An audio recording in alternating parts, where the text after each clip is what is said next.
नमस्कार। आज अपने कक्षा 12 इतिहास के चौथे अध्याय मुगल आक्रमण प्रकार एवं प्रभाव, इसमें एक अध्ययन बिंदु है हमीर देव चौहान, जो कि रणथंभौर रियासत सवाई माधोपुर के जो है प्रकाशीय शासक थे। तो उनके बारे में अपनी चर्चा करते हैं। शुरू करते हैं इस नए टॉपिक को, हमीर देव चौहान के बारे में। तो इसकी खास बात यह है कि 1192 ईस्वी में आपको पता होगा त्राइन का दूसरा युद्ध हुआ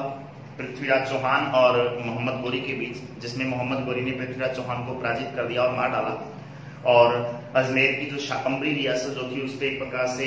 मुस्लिम अधिकार हो जाता है, मोहम्मद गोरी का अधिकार हो जाता है। अब उसके बाद में क्या हुआ कि 1193 ईस्वी में, यानी अगले ही साल, पृथ्वीराज चौहान का एक पुत्र है जिसका नाम था गोविंदराज। यानी पृथ्वीराज चौहान तृतीय का जो पुत्र है गोविंदराज, इस गोविंदराज ने क्या किया है, रणथंभौर नामक जगह पर जो एक प्रकार से 1193 ईस्वी में एक प्रकार से क्या है यहाँ पर अधिकार कर लिया है और एक नई रियासत का जो है निर्माण किया है, जिसको रणथंभौर की चौहान रियासत या रणथंभौर की चौहान शाखा के नाम से जो एक प्रकार से इसको जाना जाता है। अब ये जो रणथंभौर की चौहान शाखा है, इसका जो संस्थापक है वो गोविंदराज है, और ये गोविंदराज पृथ्वीराज चौहान तृतीय का जो एक प्रकार से पुत्र है। मोहम्मद गोरी द्वारा उसको जो पराजित कर दिया, उसके बाद में ये यहाँ से जो है भाग जाता है और रणथंभौर, जो कि सवाई माधोपुर में राजस्थान में पड़ती है, तो वहां पर जो एक प्रकार से चौहान शाखा का जो एक प्रकार से नई रियासत का निर्माण कर लिया है। अब इस वंश का जो सबसे महान शासक यदि बात करें, सबसे प्रतापी शासक है, तो वो आता है कौन? हमीर देव चौहान। यानी हमीर देव चौहान जो है वो इस रियासत का सबसे महान शासक माना जाता है रणथंभौर का, ये याद रखने वाली बात है। अब इस हमीर देव चौहान के बारे में जो है जानकारी इतिहास के बहुत सारे ग्रंथों में, बहुत सारे ऐसे साहित्यिक जो है स्रोतों में हमें प्राप्त होती है। तो उन्हीं में से जो है एक प्रकार से बात आती है कि हमीर देव चौहान के बारे में जो सबसे महत्वपूर्ण जो एक प्रकार से कुछ ग्रंथ हैं, वो है नयन चंद्र सूरी द्वारा रचित, नयन चंद्र सूरी द्वारा रचित जो है एक ग्रंथ है जिसका नाम है हमीर महाकाव्य। तो हमीर महाकाव्य जो है एक प्रकार से इसके बारे में जानकारी देता है। इसके अलावा जो है एक आते हैं जोधराज सारंगधर द्वारा जो एक प्रकार से रचित है, सारंगधर द्वारा रचित एक ग्रंथ है जिसका नाम है हमीर रासो। तो इन दोनों ग्रंथों में एक प्रकार से इसके बारे में खास तौर पे जो है चर्चा की गई है। और मुख्य बात जो आती है वो ये है कि नयन चंद्र सूरी का जो हमीर महाकाव्य, ये एक प्रकार से इस चौहान हमीर के बारे में काफी जानकारी हमें देता है। इसके अलावा जो बात आती है कि हमीर देव चौहान की पत्नी जो थी, पूरे परिवार की बात करें तो इसकी पत्नी का नाम जो एक प्रकार से रंग देवी था, रंग देवी इसकी पत्नी का नाम है। पुत्री का नाम जो है इसकी पद्मला है, पद्मला ये इसकी जो है पुत्री का नाम है। और खास बात यह है कि इस हमीर देव चौहान ने अपनी पुत्री पद्मला के लिए रणथंभौर के अंदर ही एक तालाब बनवाया, जिसको पद्मला तालाब के नाम से जो है जाना जाता है। और आज भी ये पद्मला तालाब जो है वो बना हुआ है इस रणथंभौर किले के अंदर। रणथंभौर का किला जो बख्तरबंद किला एक प्रकार से जाना जाता है, ये पद्मला तालाब जो है इस पद्मला देवी जो इसकी पुत्री है, उस पुत्री के नाम पे जो है इसने एक प्रकार से ये बनवाया था। इसके अलावा खास बात ये है कि हमीर देव चौहान जो है के दो सेनापति हैं। इसके दो सेनापति थे जिसका नाम था रणमल व रतिपाल। लिख देता हूं मैं यहाँ पर, सेनापति एक का नाम है रणमल और दूसरा है रतिपाल। इन दोनों का जो है इसको पराजित करने में, इसको हराने में, इसको धोखा देने में बड़ा महत्वपूर्ण रोल रहा है। इसलिए जो है इनको बारे में याद करना या जानना जरूरी है। तो हमीर देव चौहान के दो सेनापति हैं जिसका नाम है रणमल और रतिपाल। इसके अलावा जो बात आती है कि हमीर देव चौहान के काल में 1292 ईस्वी की बात है। हमीर देव चौहान के काल में जो है 1292 ईस्वी में क्या होता है, एक महत्वपूर्ण बात है, दिल्ली सल्तनत का एक सुल्तान है जो कि एक प्रकार से खिलजी वंश का संस्थापक माना जाता है, जलालुद्दीन फिरोज खिलजी। जलालुद्दीन फिरोज खिलजी। इस जलालुद्दीन खिलजी ने जो है क्या किया है, 1292 ईस्वी में एक इस रणथंभोर के किले पर घेरा डाला है। रणथंभोर का किला जो है चारों ओर से जो है पता से क्या है कि पहाड़ी क्षेत्र और उसके साथ में जंगली क्षेत्र से घिरा हुआ है और जंगल के बिल्कुल बीचों बीच बना हुआ है, इसलिए जो है एक प्रकार से दूर से इसके ऊपर आक्रमण करना बड़ा मुश्किल है और एक बिल्कुल इसके पास जाकर ही इस पे जो है इसको फतेह किया जा सकता था। और चारों तरफ से ये क्या था कि पूरी तरह से जंगल से घिरा होने की वजह से यहाँ पर एकदम से जो है ये दिखाई भी नहीं देता है चारों तरफ से। इस वजह से जो है अलाउद्दीन खिलजी जो है एक प्रकार से कह दिया है, सॉरी अबुल फजल ने,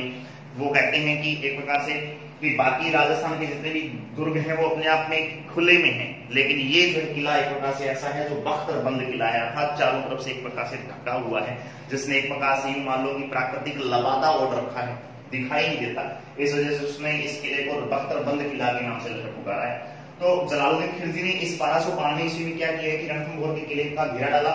लेकिन काफी समय तक घेरा जो है एक प्रकार से वो डाले रखता है और रणथंभोर दुर्ग की विशालता देखकर कई दिनों तक जो है, कई महीनों तक एक प्रकार से इसके घेरे को डाले रखा है इसने, लेकिन सफलता नहीं मिल पाती है। इसलिए जो है अंगूर खट्टे हैं ऐसा कहते हुए जैसा लोमड़ी एक प्रकार से अंगूरों को छोड़कर चली जाती है, ठीक उसी प्रकार से जलालुद्दीन खिलजी ने भी एक बहुत इतिहास प्रसिद्ध एक लोमड़ी वाली बात की। यहाँ पर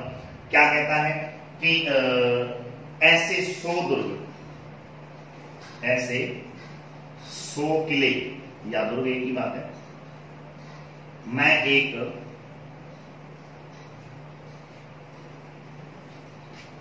मुसलमान के सिर के बराबर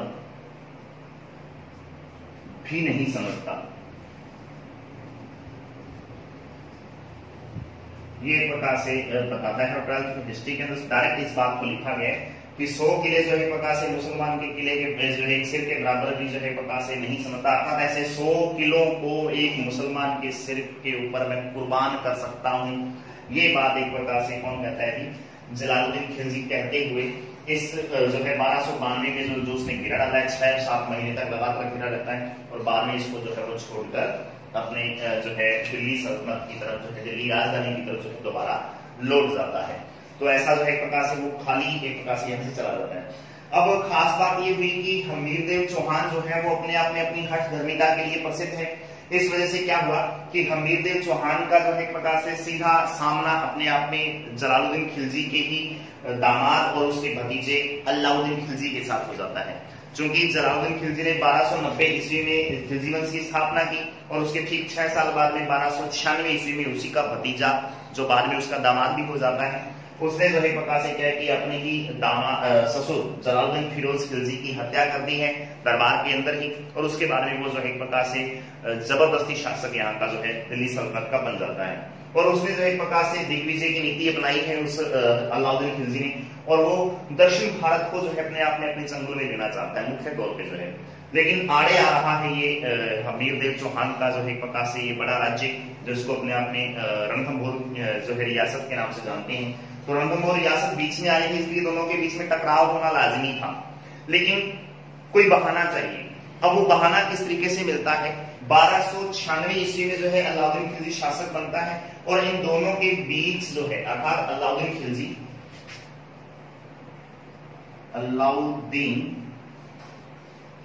खिलजी और जो है प्रकार से इस चौहान अर्थात रणथंभोर के जो शासक हमीरदेव चौहान के बीच में जो एक प्रकार से क्या है कि डायरेक्ट अब जो है युद्ध की स्थिति पैदा होगी। तो क्या होता है कि दोनों के बीच का जो है विरोध का कारण अर्थात खिलजी और चौहान दोनों के बीच में जो है विरोध का या एक प्रकार से संघर्ष का कारण जो है एक प्रकार से मंगोल नेता है जिसका नाम है मोहम्मद शाह। मंगोल नेता मोहम्मद शाह, ये इन दोनों के बीच में जो है संघर्ष का मुख्य कारण बनता है। अब होता क्या है कि हमीरदेव चौहान अलाउद्दीन खिलजी की एक पत्नी है घसीटी बेगम, आई थिंक यही नाम है उसका, मुझे पूरा कंफर्म नहीं है। तो इस अलाउद्दीन खिलजी की पत्नी और इस मंगोल नेता के बीच में जो है प्रकार से एक षड्यंत्र रचने की बात जो है सामने आती है कि दोनों ने जो है प्रकार से षड्यंत्र रचा है, इस अलाउद्दीन खिलजी की पत्नी और ये मोहम्मद शाह, इन दोनों के बीच में एक प्रकार से प्रेम संबंध भी थे, और बाद में जो है इन दोनों के बीच में जो है क्या है कि इसको मारने का एक प्रकार से षड्यंत्र पैदा होता है, षड्यंत्र करते हैं वो देवी। लेकिन इस षड्यंत्र के बारे में जो है खिलजी को पता चल जाता है कि आपके खिलाफ जो है षड्यंत्र हो रहा है, और तेरी पत्नी और जो है तेरा जो ये सेनापति मंगोल नेता है ये मोहम्मद शाह, ये दोनों जो है मिले हुए हैं और मारना चाहते हैं। इस बात को लेकर जो है दोनों के बीच में जो है क्या है कि उसको जब पता चलता है तो वो इस मंगोल नेता को जो है पकड़ना चाहता है, गिरफ्तार करना चाहता है। लेकिन ये भाग कर जो है कहाँ आ जाता है, इस हमीरदेव चौहान की राज्य अर्थात रणथंभौर के किले में आ जाता है। अब हमारी जो है भारतीय संस्कृति में ये रहा है कि हम अपने जो है दुश्मन को भी यदि वो घर पे आ जाए तो मेहमान नवाजी के लिए जो है उसकी कोई कसर नहीं छोड़ते हैं, और इस वजह से इसने जो है बड़ी इसकी एक प्रकार से आवभगत की, इसकी मेहमानबाजी की, एक प्रकार से मेजबानी करता है ये चौहान जो है अर्थात हमीरदेव चौहान। लेकिन अलाउद्दीन खिलजी ने इसको वापस लौटाने की जो है प्रकार से इसे पेशकश की कि आप जो है इस मोहम्मद शाह को मुझे वापस लौटा दीजिए। तो हमीरदेव चौहान ने अपनी हठ धर्मिता के आधार पर जो है प्रकार से इसको लौटाने से मना कर दिया। अब बहाना मिल गया है उसको इस प्रकार से रणथंभौर पर आक्रमण करने का, हालांकि वो चाहता पहले ही था, क्योंकि दक्षिण भारत की एक प्रकार से विजय के लिए उसको जरूरी था कि मध्य भारत का जो एक प्रकार से बड़ा राज्य है इसको जीत पाए। चित्तौड़गढ़ को जीतने के लिए भी उसको ये जीतना जरूरी था, इस वजह से बहाना चाहिए था उसको, और बहाना उसने जो है ये ढूंढ लिया है कि इस मंगोल नेता को जो है वो लौटाने से मना कर देता है। इस वजह से अलाउद्दीन खिलजी जो है अपने आप में नाराज होता है और अपने दो सेनापति नुसरत खां और एक जो है अन्य सेनापति है जिसका नाम है नुसरत खां और उलुग खां, इन दोनों को जो है प्रकार से अपनी सेना सहित जो है प्रकार से इस रणथंभौर के किले पर भेजता है। लेकिन रणथंभौर के किले को वो भी भेद नहीं पाते हैं। कुछ महीने जो एक प्रकार से ये युद्ध जो है दोनों के बीच में जो है चलता रहता है। लेकिन अंत समय में जो है अलाउद्दीन खिलजी खुद जो है प्रकार से एक बड़ी सेना लेकर इस किले का घेरा डालता है और बड़ी कूटनीति से जो है प्रकार से वो इस पे कब्जा कर पाता है। कैसे करता है उसके बारे में अपनी बात करते हैं। तो क्या हुआ कि मोहम्मद शाह नाम का जो ये मंगोल नेता एक प्रकार से इसकी शरण में चला गया, चौहान हमीरदेव की चौहान की जो एक प्रकार से शरण में। इस वजह से वो लौटाता नहीं है तो अलाउद्दीन खिलजी नाराज होता है। नई बात यह है कि अलाउद्दीन खिलजी ने 1301 ईस्वी में इस रणथंभौर पर आक्रमण कर दिया है। सन 1301 ईस्वी में जो है खिलजी ने क्या किया है, 1301 ईस्वी में रणथंभौर पर आक्रमण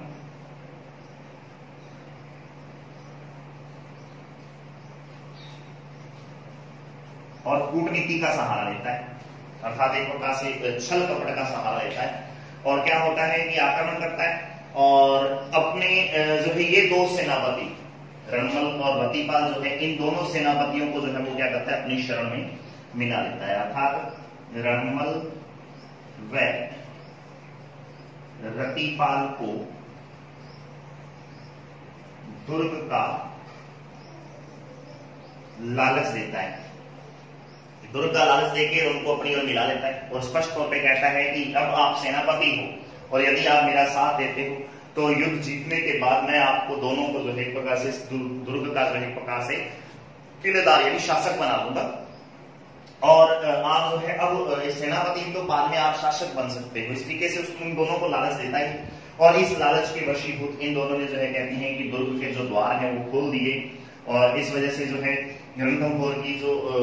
भेद जो किला जो था इस किले को जो है एक प्रकार से ये भेद दिया इसने अलाउद्दीन खिलजी ने छल कपट से। और उसके बाद में जो है 1301 ईस्वी में भीषण युद्ध होता है इस एक प्रकार से रणथंभौर के किले के अंदर ही। और इस युद्ध में जो है क्या है होता है कि अपने आप में राजपूत जो है सारे के सारे जितने भी राजपूत सैनिक जो थे इस हमीरदेव चौहान के वो सारे के सारे वीर गति को प्राप्त होते हैं। बड़े बड़े जो सेनापति और उसके जो बड़े सैनिक जो थे वो सारे शहीद हो जाते हैं इस युद्ध में। इस युद्ध में जो है क्या होता है कि एक प्रकार से हमीरदेव चौहान खुद भी जो है प्रकार से केसरिया बाना पहनकर अपने आप में जो है लड़ता है और वीर गति को प्राप्त हो जाता है। अब उसके बाद में क्या होता है कि हमीरदेव चौहान की पत्नी जिसका नाम था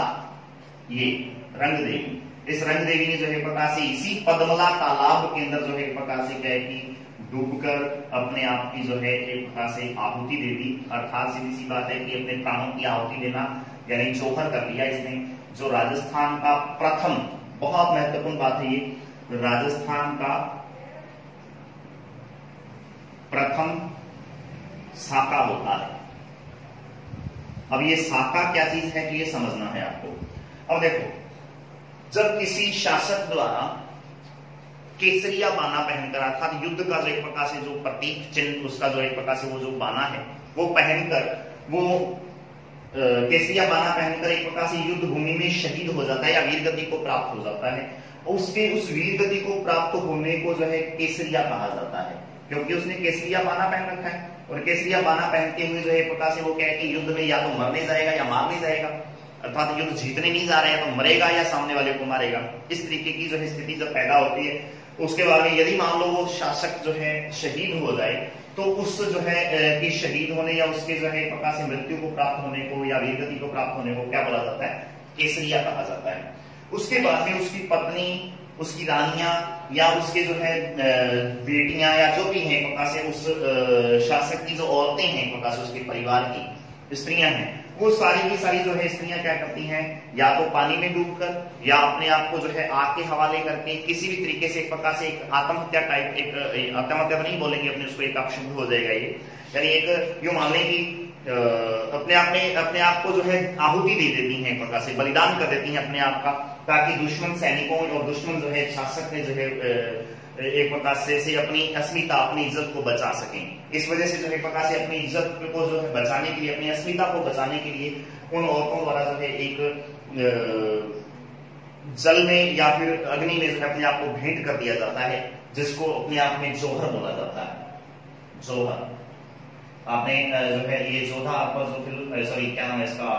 अभी जो फिल्म पद्मावत फिल्म जो थी उसमें भी जो है आप लोगों ने देखा है, तो वो सेम चीज एक प्रकार से जो है क्या होता है कि जोहर कहलाता है। रानियों द्वारा जो है प्रकार से अपने आप को जो है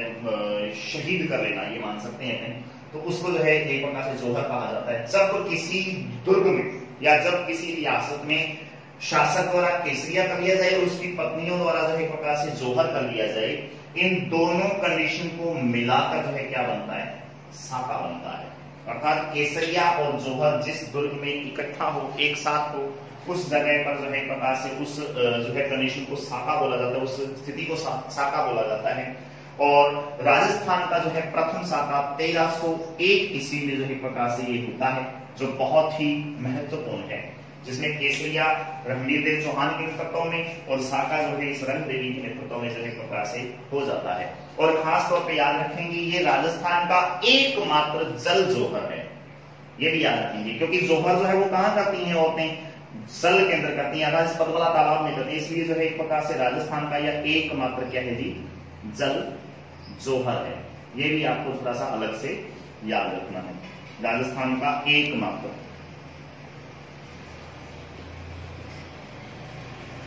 तो राजस्थान का ये एकमात्र जो है क्या है कि जल जोहर है, ये भी आपको थोड़ा सा अलग से याद रखना है। अब क्या हुआ कि युद्ध के पश्चात बात आएगी कि इन दोनों को इनाम देने की, यानी रणमल और रतिपाल जो है, जो कि दुर्ग के लालच में प्रकार से उसके खिलाफ जाति अपने ही जो है प्रकार से शासक के खिलाफ, रणवीर चौहान के खिलाफ, इसलिए रणमल और रतिपाल दोनों को जो है प्रकार से जो है इनाम के तौर पे जो है सजा मिलती है। और सजा क्या मिलती है? दोनों को जिंदा हाथी के पैरों के नीचे, हाथियों के पैरों के नीचे कुचल दिया जाता है, कुचल दिया गया, इनाम मिला है। और यह कहा जाता है कि जब आप लोग अपने मालिक के नहीं हुए, वफादार नहीं हो पाए, तो मेरे वफादार आप तब हुए। आपको कोई मेरे खिलाफ कोई लालच दे तो आप लोग जो है मेरे खिलाफ भी जा सकते हो, ऐसा कहते हुए जो उसने दोनों को जो है सरेआम सबके सामने हाथी के पैरों के नीचे जो प्रकार से कुचलवा दिया गया। तो इन दोनों का भी इसी तरीके से एक प्रकार से बुरा अंत हुआ, और होना भी चाहिए था ऐसा। और इस तरीके से जो है ये रणथंभौर रियासत पर जो है 1301 ईस्वी में जो है इस हमीर देव चौहान की इस रियासत पर अलाउद्दीन खिलजी का अधिकार हो जाता है। तो ये है जो है दोनों के बीच की खास जो है प्रकार से बातें। अब एक खास बात यह है कि हमीर देव चौहान इस अलाउद्दीन खिलजी के बीच में जो 1301 ईस्वी में जो युद्ध हुआ है, इस युद्ध का आंखों देखा हाल जो है बहुत महत्वपूर्ण है, पेपर में डायरेक्ट पूछा जाता है। इस युद्ध का जो आंखों देखा हाल है वो याद रखेंगे, यानी लाइव टेलीकास्ट एक प्रकार से हो रहा है। इस युद्ध में खुद शामिल था वो जो है एक प्रकार से महान एक साहित्यकार जिसका नाम था और कवि रहा है वो अब जो है नाम था अमीर खुसरो। ये अमीर खुसरो जो अपने आप में एक सूफी संत भी है, और ये जो है एक प्रकार से क्या है कि इस अलाउद्दीन खिलजी के दरबार में रहा करता था, और अलाउद्दीन खिलजी के साथ इस युद्ध का जो है एक प्रकार से वो आंखों देखा हाल वर्णन कर रहा है। युद्ध हो रहा है, उस युद्ध को जो एक प्रकार से लिख रहा है, और अपनी पुस्तक है उसकी खजाइन उल फुतूह, खजाइन उल फुतूह नामक पुस्तक में जो एक प्रकार से क्या करता है जी, इस युद्ध का आंखों देखा हाल जो अलाउद्दीन खिलजी और हमीरदेव चौहान के बीच में हुआ था, इस युद्ध का आंखों देखा हाल अमीर खुसरो ने अपनी पुस्तक खजाइन उल फुतूह में किया है। आप इसको अच्छी तरह से याद कर लेंगे। उसके अलावा जो है एक बात आती है कि ये जिसके बारे में जो घेरे की बात आती है कि एक प्रकार से ये जो जलालुद्दीन खिलजी द्वारा जो घेरा डाला गया था, और वो घेरा जो है एक प्रकार से क्या है कि उठा लिया गया बाद में उसको 6 महीने बाद में, तो उस जो है घेरे का भी वर्णन जो है एक प्रकार से बहुत महत्वपूर्ण है, और उस घेरे का जो एक प्रकार से आंखों देखा जो अपने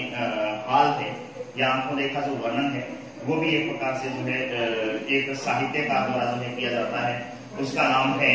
अमीर खुसरो द्वारा ही जो है मिफ्ताह उल फुतूह नामक एक जो है एक 1292 ये वाली बात जो है 1292 ईस्वी में जो एक प्रकार से जलालुद्दीन खिलजी ने जो घेरा डाला था